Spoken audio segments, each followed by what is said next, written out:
स्वागत है दोस्तों आप लोगों का क्लास ऑक्साइड में। मनुष्यता क्लास 10 हिंदी एक्सप्लेनेशन के साथ आ चुका हूं।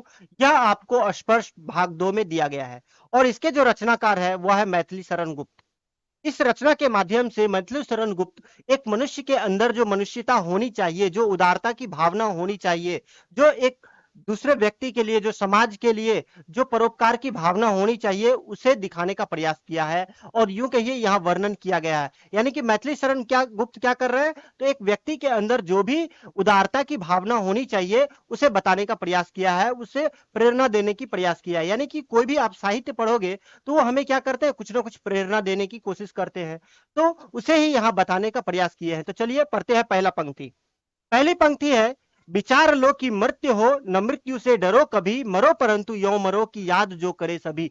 देखिए पहली पंक्ति के अनुसार यहाँ पे मैथिली शरण गुप्त जी क्या कहते हैं कि हम मनुष्य को क्या करना चाहिए, इस बात पर सोच विचार करना चाहिए कि मृत्यु हो न मृत्यु से डरो कभी, कि ये जो शरीर है हमारा, यानी कि पूरा का पूरा जो संसार है वो नश्वर है। यानी कि एक दिन सभी व्यक्ति को, जिसने भी जन्म लिया है, उसे मृत्यु को प्राप्त होना ही है, मृत्यु को प्राप्त हो ही जाएंगे। और जब मृत्यु को प्राप्त होना ही है, एक ना एक दिन सभी को मरना ही है, तो ऐसे में मृत्यु से हमें डरना नहीं चाहिए।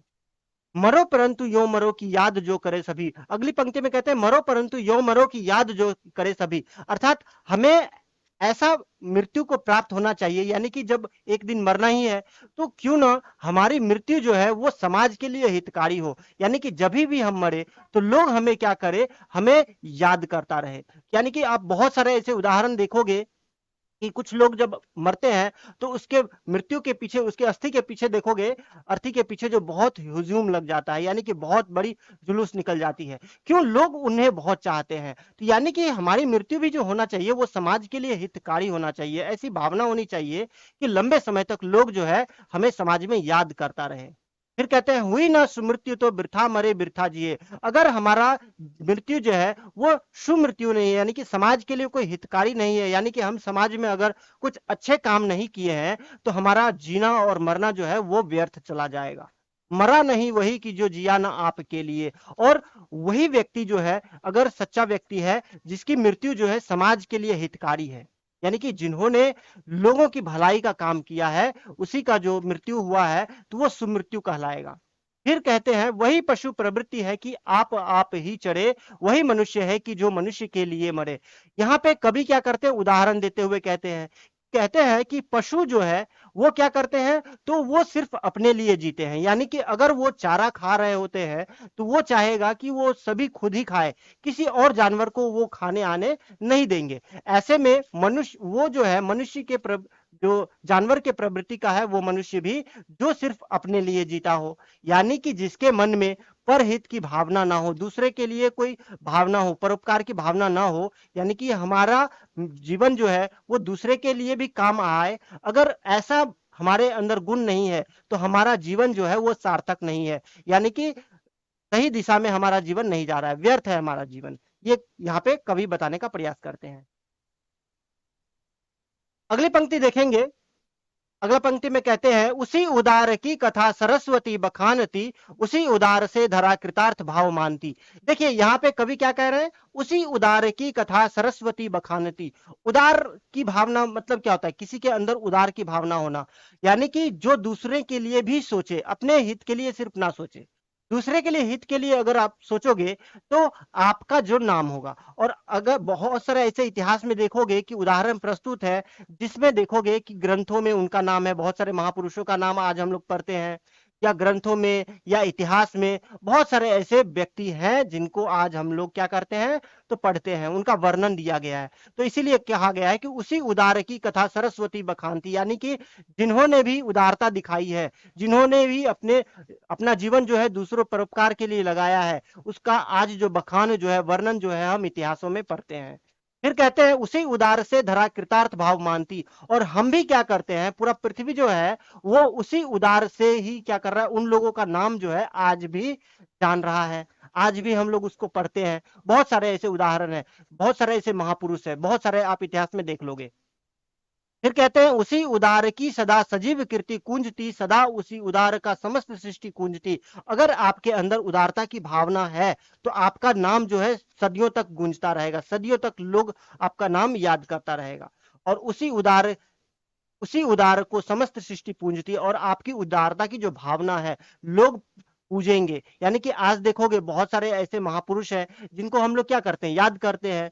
चाहे वो फ्रीडम फाइटर्स हो, चाहे कोई भी व्यक्ति हो, उसे हम लोग क्या करते हैं, पूजते हैं, क्योंकि उन्हें समाज के हित की भावना थी, उन्होंने समाज के लिए कुछ किया है। तो इसी वजह से लोग जो है उनको पूजते हैं। अखंड आत्म भाव जो असीम विश्व में भरे, वही मनुष्य है कि जो मनुष्य के लिए मरे। ऐसे देखोगे बहुत सारा व्यक्ति है जिसके अंदर में जो है वो एकता की भावना होती है, जो चाहते हैं कि हम सभी एक साथ मिल करके रहे, अखंडता की भावना है। वो एक दूसरे में भेदभाव नहीं करते हैं, और जो एक दूसरे से भेदभाव नहीं करते हैं, जिसके अंदर पूरा विश्व जो है उसके अंदर विश्व को एक मानते हैं, एक धरा मानते हैं, ऐसे में ऐसे व्यक्ति जो है वो असीम विश्व में भरा हुआ है। तो यानी कि वो सभी विश्व को सोचते हैं कि एक परिवार सोचते हैं, और ऐसे व्यक्ति ही जो है वो सच्चा मनुष्य है। अगला पंक्ति है, अगला पंक्ति में कहा गया है, क्षुधार्थ रंति देव ने दिया करस्त थाल भी, तथा दधीची ने दिया परास्त अस्थि जाल भी। यहाँ पे जो कवि है वो वर्णन किया करते हैं, उदाहरण प्रस्तुत करते हैं कि हमारे समाज में बहुत सारे ऐसे व्यक्ति थे जिन्होंने उपकार की भावना किया, यानी कि समाज में हित की भावना थी उसके अंदर, और उन्होंने समाज को कुछ दिया है। उदाहरण के लिए कहते हैं रंती देव ने दिया करस्त थाल भी, यानी कि रंती देव जो है वो खाने के लिए बैठे, और उनके सामने जो है एक भूखा व्यक्ति आ गया था उनके द्वार पर, तो वो खुद नहीं खा करके अपना पूरा थाल जो है उन्हें दान कर दिया। इससे पता चलता है कि उसके अंदर जो अपने हित से पहले वो दूसरों का हित का सोचते थे। और वहीं पे एक उदाहरण प्रस्तुत करते हुए कहते हैं कि दधीची ने दिया परास्त अस्थि जाल भी। और दधीची ने क्या किया, उसने अपना अस्थि जो है, अस्थि पंजर यानी कि अपना हड्डी जो है वो दान कर दिया। किसे दान किया, तो देवताओं को दान कर दिया था। कहा ऐसा जाता है कि एक बार देवता और दानव में दोनों में लड़ाई हो गई थी। ऐसे में किसी ने उन्हें बताया कि दधीची नाम के एक ऋषि है, जिसके अस्थि से आप वज्र बनाओगे, यानी कि वेपन्स बनाओगे, हथियार बनाओगे, तो आप जो है दानवों का जो क्या कर सकते हैं, खात्मा कर सकते हो, उन्हें हरा सकते हो।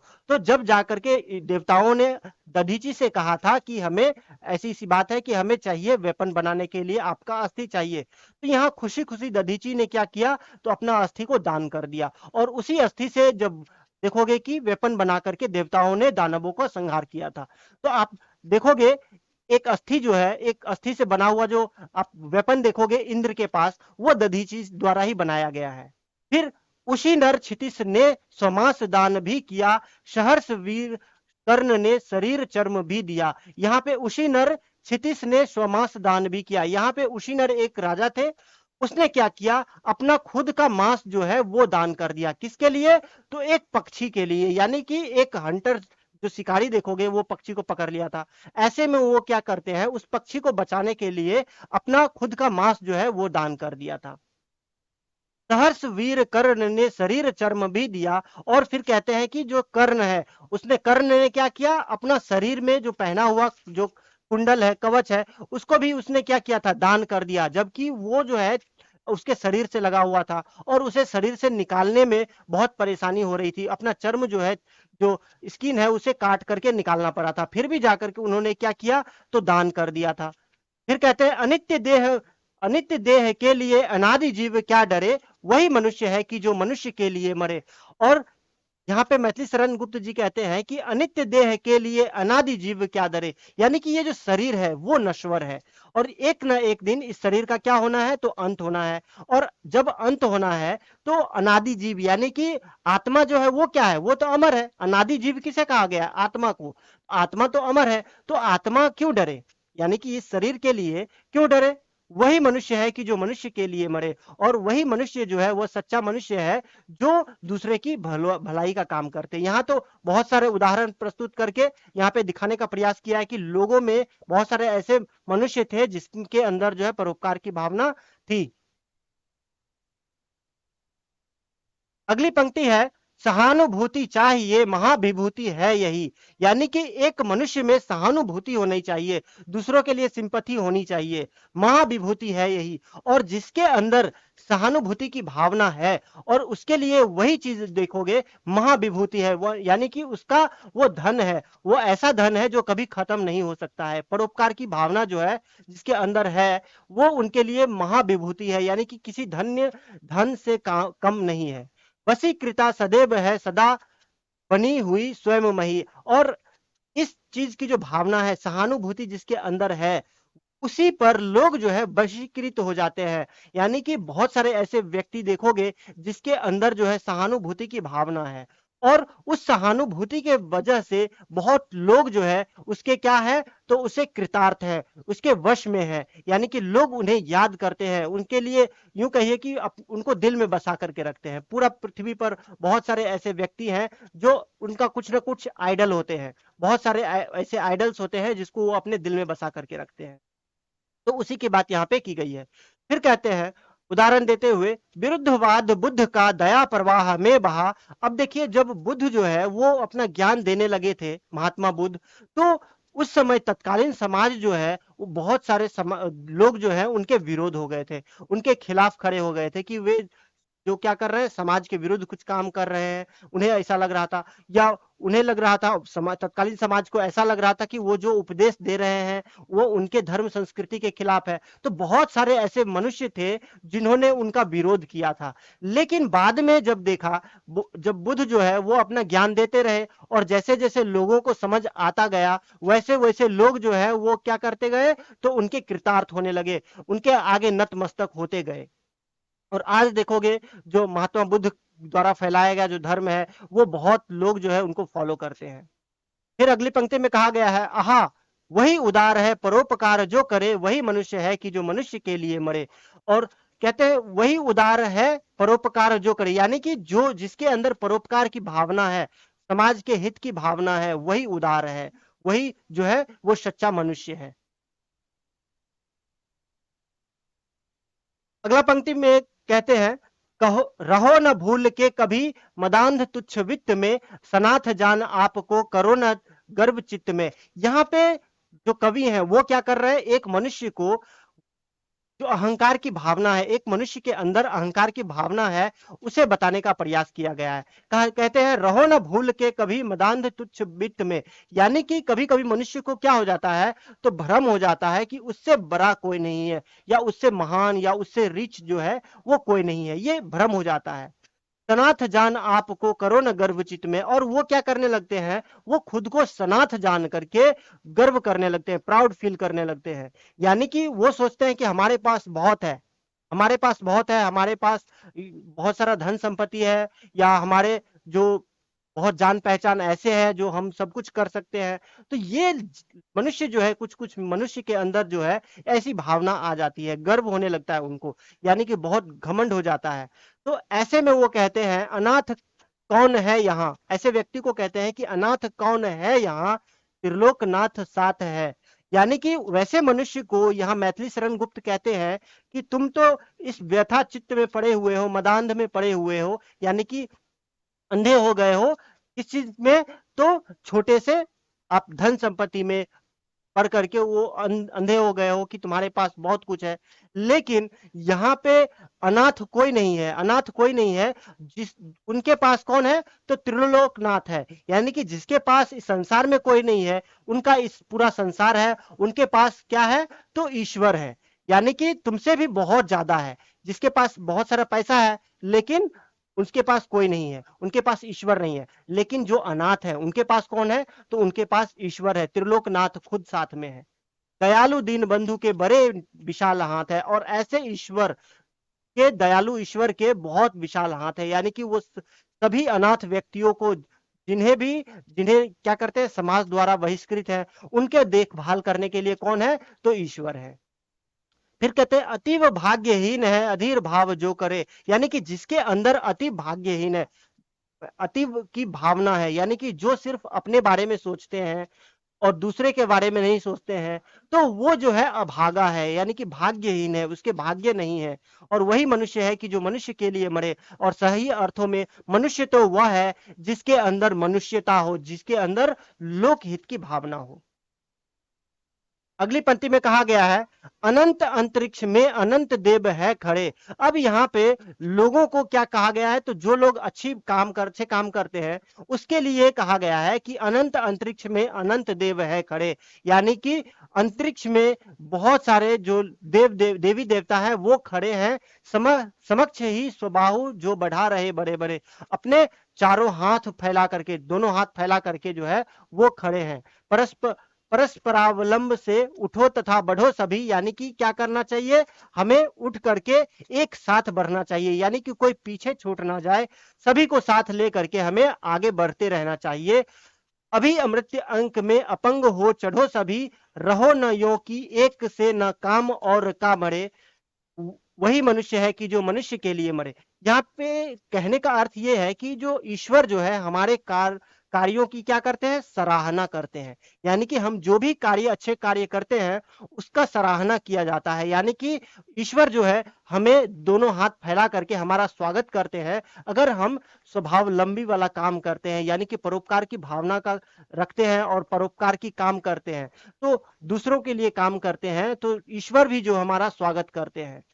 और रहो न यो कि एक से न काम और का सरे, वही मनुष्य है कि जो मनुष्य के लिए मरे। और हमें कभी भी दूसरे का भी काम क्या करना चाहिए, वो छोड़ना नहीं चाहिए। अगर कोई एक दूसरे जो पीछे हट रहा है उसको भी साथ लेकर के चलना चाहिए, यही बताने का प्रयास किया गया है। और कहा गया है वही मनुष्य है कि जो मनुष्य के लिए मरे, अर्थात मनुष्य सही अर्थों में वही है जो दूसरों को भी साथ लेकर के चले।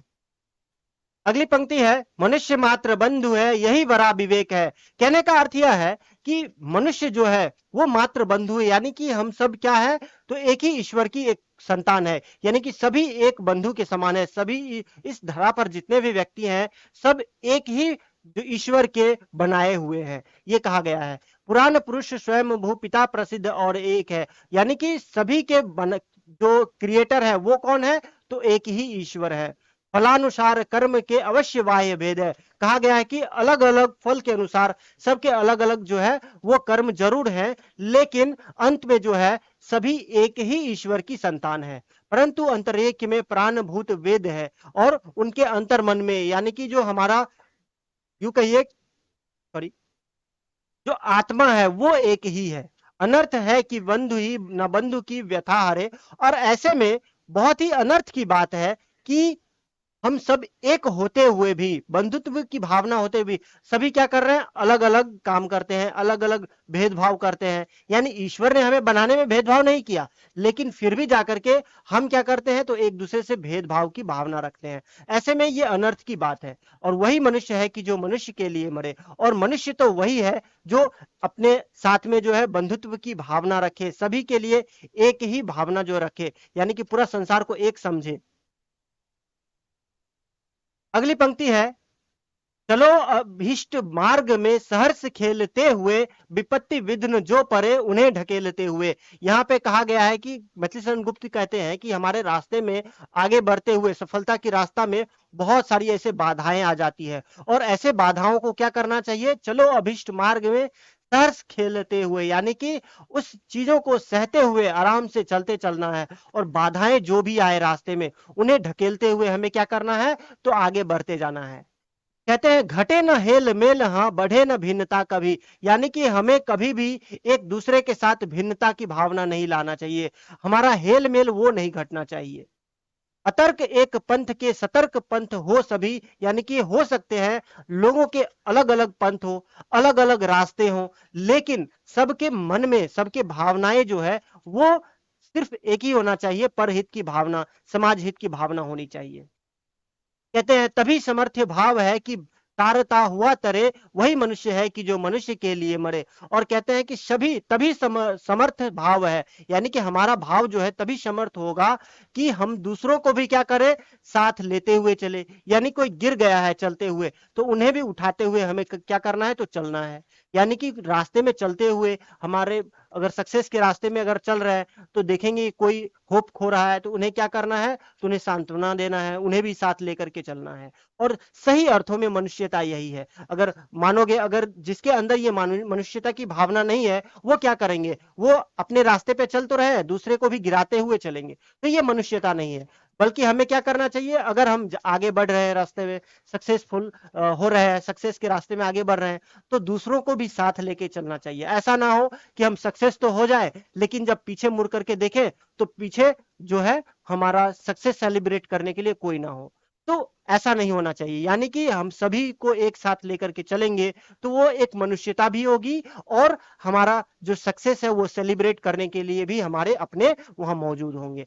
तो आई होप आप लोगों को समझ में आया होगा मनुष्यता। मिलते हैं अगले वीडियो में क्वेश्चन आंसर के साथ, तब तक के लिए धन्यवाद।